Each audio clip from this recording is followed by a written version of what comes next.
Assalamualaikum warahmatullahi wabarakatuh. Salam pergerakan. Perkenalkan, nama saya Dewi Stiani. Saya dari Rayon Abdurrahman Wahid, Komisariat Win Wali Songo Semarang. Adapun pembuatan video kali ini untuk menyelesaikan tugas akhir dari PKD. Dalam video kali ini saya ingin mengangkat tema tentang porsi perempuan dalam format politik dan ekonomi di Indonesia. Selamat menonton.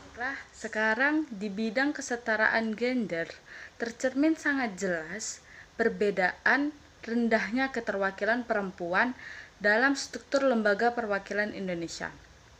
Berdasarkan data proyeksi penduduk Indonesia pada tahun 2010 hingga tahun 2035,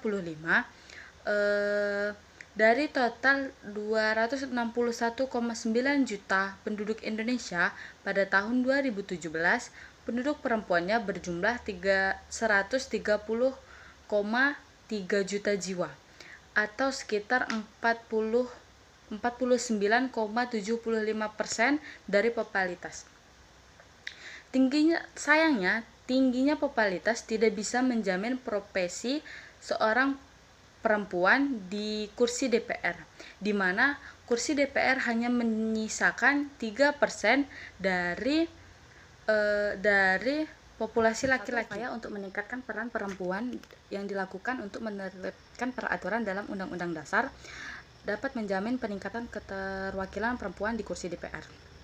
Peraturan ini dirumuskan dalam Undang-Undang Nomor 31 Tahun 2002 tentang Partai Politik dan Undang-Undang Nomor 12 Tahun 2003 tentang Pemilihan Umum dan Undang-Undang Nomor 2 Tahun 2008 tentang Partai Politik dan Undang-Undang Nomor 10 Tahun 2008 tentang Pemilihan Umum Anggota Dewan, tentang Anggota Umum, Anggota Dewan Perwakilan Rakyat, Dewan Perwakilan Rakyat Daerah yang di dalamnya juga mengatur pemilu tahun 2009.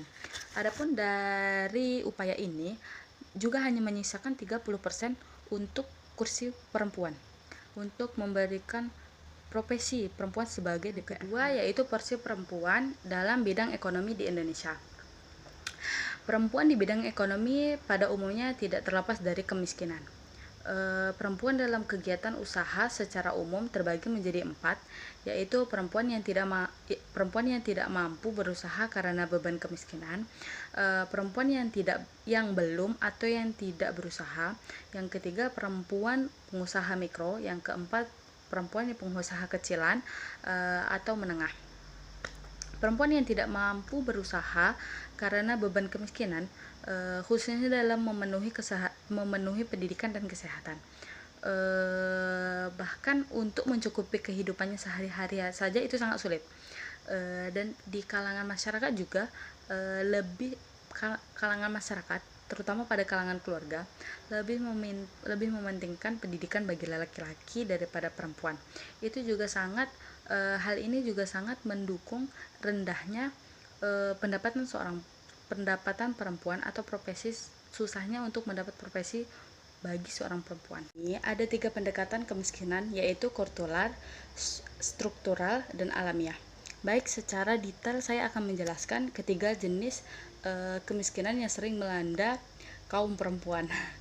Yang pertama yaitu secara kultural. Sebagian besar warga Indonesia itu masih mempercayai atau dipengaruhi secara kuat oleh budaya tradisional yang berideologi patriarki, yaitu fenomena ketimpangan struktural berupa keterbatasan kaum perempuan untuk memperoleh pendidikan, memperoleh akses ekonomi, misalkan bekerja untuk memperoleh hasil, bukan sebatas menjalankan pekerjaan rumah tangga saja, atau hal lain dalam berorganisasi atau dalam bermasyarakat. Bagaimana sih warga Indonesia itu sangat berpengaruh, sangat masih percaya bahwa perempuan ini sangat sakral. Seumpamanya tidak boleh keluar malam, padahal tidak boleh berorganisasi seperti ini, tidak boleh, dan tidak boleh. Padahal selagi itu kegiatan yang positif, menurut saya itu tidak apa-apa. Menurut saya. Yang kedua yaitu kemiskinan struktural, berakses berakses pada timbulnya kemiskinan kultural dalam wujud rendahnya pendidikan dan keterampilan rendahnya pendidikan dan keterampilan sebagian besar perempuan terutama di perdesaan. Karena di perdesaan itu akses pendidikannya sulit. Kemudian keterampilan di mana perempuan bekerja hanya untuk membantu ibunya di rumah, dan minimal masyarakat pedesaan itu lebih percaya bahwa kelak wanita ini hanya menjadi seorang istri, bekerja di rumah, kasur, dapur, sumur, seperti itu. Yang ketiga yaitu kemiskinan alamiah, menjelaskan adanya sebagian kaum perempuan yang bersikap pasrah terhadap dirinya karena sadar ya seperti inilah saya perempuan, kodrat saya sebagai perempuan itu seperti ini. Hal ini tidak hanya kita jumpai di daerah perdesaan, tetapi juga di daerah perkotaan, termasuk wanita-wanita yang berpendidikan atau wanita-wanita yang dulunya bersekolah, tetapi pada akhirnya mereka hanya pasrah. Ya, ini kodrat saya, ini wanita. Saya perempuan, berarti saya harus di rumah saja, harus menjaga suami saya, harus merawat anak-anak saya, dan seperti itu. Video dari saya sedikit kata-kata. Kita sebagai perempuan tidak boleh menyerah, kita sebagai perempuan tidak boleh lemah, kita sebagai perempuan harus kuat, harus mempertahankan apa yang menjadi hak kita atau mempertahankan apa yang seharusnya menjadi hak kita.